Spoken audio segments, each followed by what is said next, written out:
Hello everyone, welcome back to my another mini vlog. আমি গৈছিলো Brahmaputra carnival চাবলৈ যোনটো ষ্টাৰ্ট হৈছিল 15 ডিসেম্বৰৰ পৰা আৰু একদম 15 মাৰ্চলৈকে আছে। আমি 1 তাৰিখে গৈছিলো ফেব্ৰুৱাৰী মানে বহুত দিনই হ'ল বাৰু যি কি নহওক ইয়াতে একদম খুব ধুনীয়া ধুনীয়া ট্ৰেডিশনেল ড্ৰেছ লগতে জুৱেলাৰী আৰু হ্যান্ডমেড বস্তুবোৰ আহিছে খুব ধুনীয়া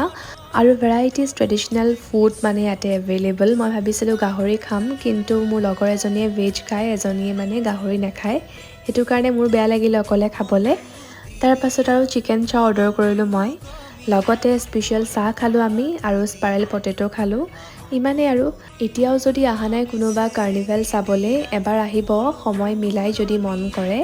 চাই যাবহি আৰু যেহেতু সময় বহুত আছে 15 মাৰ্চলৈকে নহয় জানো আৰু আজিলে মোৰ মিনি ব্লগটো ইমানেই আছিলে নেক্সট মিনি ব্লগ জল্দি আহি আছে so stay tune okay bye